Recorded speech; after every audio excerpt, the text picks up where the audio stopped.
Pernah dengar nggak soal sebuah kerajaan di Sumatera yang dulunya kuat banget, tapi sekarang seolah-olah hilang begitu aja? Nah, hari ini kita bakal kupas tuntas kisah kerajaan Pagaruyung, salah satu kekuatan besar di Nusantara yang ceritanya mungkin banyak dari kita yang belum tahu. Dan disinilah letak misterinya. Gimana ceritanya sebuah kerajaan yang sistemnya canggih banget, yang dipimpin oleh bukan satu, tapi tiga raja sekaligus bisa runtuh sampai nggak berbekas? Yuk kita telusuri jejak-jejak sejarahnya untuk cari jawabannya bareng-bareng. Oke, sebelum kita bahas soal kehancurannya, kita harus mundur dulu ke awal mulanya. Jauh sebelum ada konflik, Pagaruyung ini adalah sebuah kerajaan emas yang lahir dari tradisi Hindu-Buddha yang sangat kaya, tepat di jantung Tanah Minang. Cerita ini dimulai dari satu tokoh kunci, Aditya Warman. Dia ini sebenarnya punya koneksi loh sama kerajaan Majapahit yang besar itu. Tapi pada tahun 1347, dia mengambil langkah yang sangat berani, mendirikan kerajaannya sendiri. Nah, di bawah kepemimpinannya inilah Pagaruyung tumbuh jadi pusat peradaban Hindu-Buddha yang penting banget di Sumatera. Tapi, yang bikin Pagaruyung ini beda dari yang lain, itu bukan soal emasnya, bukan juga soal candinya. Yang paling unik adalah sistem pemerintahannya. Sesuatu yang, wah luar biasa deh, dan kayaknya belum pernah ada di tempat lain.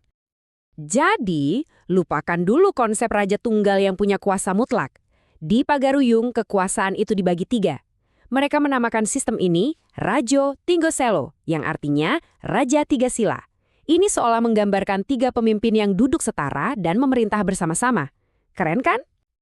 Pembagian tugasnya pun jelas banget. Ada Raja Alam yang ngurusin pemerintahan dan duniawi dari pusatnya di Pagaruyung. Terus ada Raja Adat, dia ini penjaga hukum dan tradisi, pusatnya di Buo. Dan yang terakhir Raja Ibadat yang fokus sama urusan agama dan spiritual dari Sumpur Kudus. Ini kan sistem check and balances yang jenius banget ya pada masanya, biar nggak ada satu kekuatan yang terlalu dominan.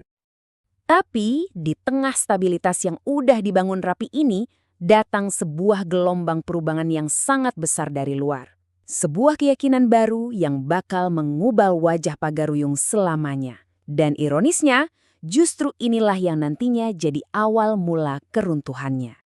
Islam itu nggak datang lewat peperangan, tapi masuk secara damai, lewat para pedagang dan ulama yang datang dari Aceh dan Malaka. Prosesnya pelan-pelan, selama berabad-abad, keyakinan baru ini meresap ke masyarakat, sampai akhirnya Pagaruyung pun secara resmi bertransformasi jadi sebuah kesultanan Islam. Dan perubahannya ini benar-benar fundamental. Pemimpin agama yang dulu disebut pandito, sekarang jadi imam dan khotib. Dasar hukum yang tadinya dari tradisi Hindu-Buddha, sekarang berlandaskan hukum syara Islam. Bahkan muncul jabatan baru kayak Tuan Kadi atau Hakim Agama. Ini bukan revolusi semalam, tapi sebuah transformasi budaya yang pelan tapi pasti. Nah, yang menarik, mereka nggak serta-merta buang tradisi lama. Mereka justru cari cara buat menggabungkannya. Dari sinilah lahir filosofi yang terkenal banget sampai sekarang. Adat basandi syarak, syarak basandi kitabullah. Artinya, adat itu bersandar pada hukum agama, dan hukum agama bersandar pada kitab suci. Ini formula yang cerdas banget untuk menyatukan dua dunia yang berbeda. Tapi, seindah apapun filosofi itu kedengarannya, praktiknya nggak semulus itu. Justru, perpaduan antara adat lama dan aturan agama yang baru ini menciptakan semacam retakan di dalam masyarakat. Retakan yang akhirnya meledak menjadi perang saudara yang mengerikan. Inilah titik baliknya. Muncul perdebatan besar. Seberapa murni Islam harus dijalankan? Seberapa besar peran adat yang masih boleh dipertahankan? Perdebatan ini membelah masyarakat jadi dua kubu yang saling berlawanan, dan konflik inilah yang kita kenal dalam sejarah sebagai Perang Padri. Jadi di satu sisi ada kaum Padri. Ini adalah kelompok ulama reformis yang mau memurnikan ajaran Islam dan menghapus semua praktik adat yang mereka anggap nggak sesuai. Nah, di sisi lain ada kaum adat yang didukung penuh sama keluarga kerajaan. Mereka tentu saja mau mempertahankan tradisi yang sudah turun-turun. Jadi ini benar-benar benturan dua ideologi besar yang nggak bisa dihindari lagi. Proses kehancurannya bisa kita lihat dalam beberapa langkah tragis ini. Pertama, perang saudara pecah. Kedua, kaum adat makin terdesak sampai-sampai keluarga kerajaan harus kabur dari ibu kota. Ketiga, dalam situasi panik dan putus asa, mereka membuat kesalahan yang fatal, minta bantuan militer ke Belanda.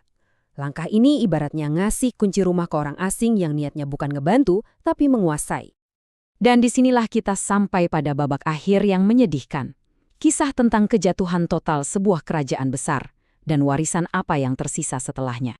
Coba deh ingat tanggal ini baik-baik. 10 Februari 1821. Ini adalah hari di mana Sultan Tangkal Alam Bagabarsyah mewakili kaum adat menandatangani perjanjian dengan Belanda. Mereka pikir mereka dapat sekutu, padahal mereka baru saja menyerahkan kedaulatan kerajaan mereka ke tangan penjajah. Setelah perjanjian itu, semuanya runtuh dengan cepat. Tahun 1821, Belanda resmi masuk. Nggak lama, tahun 1825, raja terakhir wafat. Puncaknya di tahun 1833, Sultan yang dulu mengundang Belanda justru ditangkap atas tuduhan pengkhianatan dan diasingkan. Setelah itu, habis sudah. Nama Pagaruyung secara resmi hilang dari peta, wilayahnya dilebur jadi bagian dari Hindia Belanda. Tapi, apa ceritanya selesai di situ? Kalau secara politik sih, iya, kerajaannya sudah nggak ada. Tapi sebuah kerajaan itu kan lebih dari sekedar istana dan tentara. Ide, budaya, dan warisannya terus hidup, bahkan setelah benderanya diturunkan untuk terakhir kalinya. Buktinya, warisan Pagaruyung masih bisa kita rasakan sampai hari ini. Falsafah adatnya itu masih jadi tulang punggung budaya orang Minangkabau. Keturunannya juga masih dihormati, bahkan diundang untuk memerintah di daerah lain. Dan yang paling luar biasa, semangatnya itu sampai menyeberangi selat loh, dan jadi cikal bakal berdirinya Negeri Sembilan di Malaysia. Jadi, nama Pagaruyung mungkin udah hilang dari peta, tapi gemanya masih terdengar sangat kuat. Jadi, inilah pelajaran besar dari Pagaruyung. Sebuah kerajaan bisa hancur karena perang saudara dan campur tangan asing. Tapi ide-idenya tentang pembagian kekuasaan, tentang perpaduan budaya yang kompleks, tentang identitas yang kuat, ternyata bisa bertahan jauh lebih lama. Ini bikin kita mikir ya, warisan apa sih yang sebetulnya abadi? Ternyata bukan emas, bukan juga tahta, tapi gagasan.